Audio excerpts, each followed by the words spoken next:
diversity, equity, and inclusion, you know, there's nothing more hypocritical than to see these governors and these state legislators around the country using the very same 14th Amendment that was created to guarantee opportunity and participation for black people.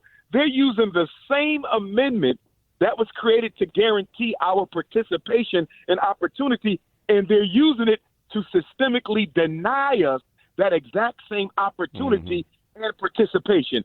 Howard University, HBCU, Howard University got a letter in the mail a few weeks ago threatening them, their medical school, with a lawsuit if they don't stop giving black students preference in their admissions process. This is a HBCU founded to make sure black people had opportunities in the professional trades and professions. And you got a nerve to say that if we find you giving black students at an HBCU preference in your medical program, we're going to hit you with a lawsuit.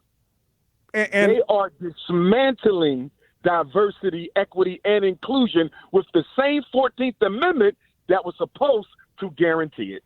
And that is happening to universities all around the country, especially in red states. We know it's happening for sure. And it's going to continue to happen. This is going to be, you know, one of the, we say every presidential election is the most important election, and that's just because it is, because it's the next one. It's the one that's going to deal with the issues of our time. The dynamics that are included along the way, what it means for the future. For black people. Supreme Court obviously is going to be locked down like this for a little while because they're all relatively young. But the House, who's going to control, and whether or not Donald Trump becomes president with the Supreme Court trying to decide whether or not a president has immunity. All of these issues that are on the docket between now and November are almost mind-boggling. We have to make sure that we hold President Biden, candidate Trump, and anyone else running, we have to hold them accountable for what they're not discussing as it relates to black people. For example, when we spoke earlier about the diversity, equity, and inclusion issue, President Biden has stated that he does not plan to go after those states that are eliminating those programs. There's a lot that he's not speaking up about as it relates to black people. He's not going to go after the move by many state departments of education to eliminate the teaching of slavery, the teaching of racism. A lot of these rollbacks that are being done by the red states are being done with the president's complicity in that he's not pushing back against them. And need I bring up the migrant crisis in Chicago? I mean, my goodness, brother, man.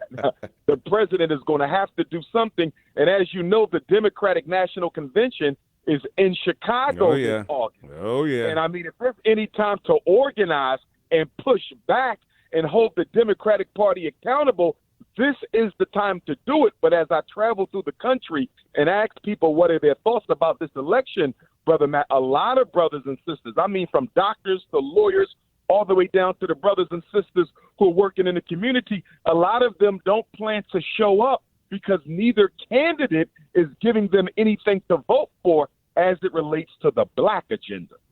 I tell you what, if President Biden doesn't tighten up, he's going to lose this election. He can't afford to lose the faith of black people in this country on the issues that you just described, the southern border, the migrant situation in Chicago and New York, wherever black people live, is where the migrant issue is at its most tense.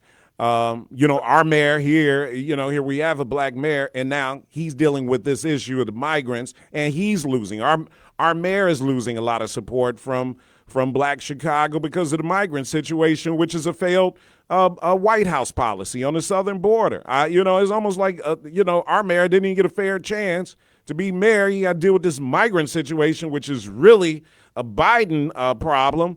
And now he's swimming here, trying to keep his head above water because, his own base, black Chicago, is furious about the migrants. Eric Adams in New York is having the same problem. In the swing states, more importantly, I mean, look, Illinois is going to be a blue state. But we don't know that about Michigan, where a lot of migrants live. We don't know that about Minnesota or Wisconsin.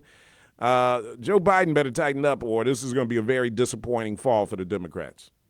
And you know, Matt, when I look at Mayor Brandon Johnson in Chicago and Mayor Eric Adams in New York, I think one of the big mistakes that they're making is they're not being honest with the black community with regard to the fact that they don't have much control over the policy being pushed in those cities as it relates to the migrants. And I think that they need to double think the strategy that they're using of remaining loyal to the Democratic Party and not exposing to black America the truth that this migrant situation is being engineered from the White House. They're not doing that. They're trying to protect the president. And as a result of that, they're taking the fall for that. If nothing else, tell the truth and let black America know this is not my decision. There's nothing I could do about it. And I'm simply being made to carry this out. If they don't do that, they're going to take the complete fall for what happens with this. Baltimore's DEI mayor commenting on the collapsed Francis Scott Key Bridge. It's going to get so much worse. Prepare accordingly. I know, and we all know, and you know very well, that black men and young black men in particular have been the boogeyman for those who are racist and think that only straight, wealthy white men should have a say in anything. We've been the boogeyman from them since the first day they brought us to this country. And what they mean by DEI, in my opinion, is duly elected incumbent.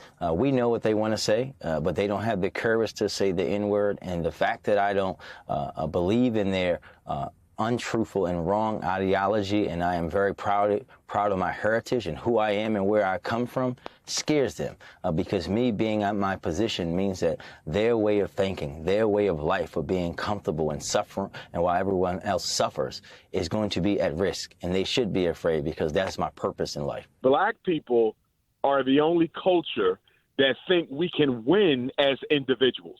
We're the only people who believe that. Even if you look at Caucasian society, although their culture may have a serious focus on individual pursuit, they work together.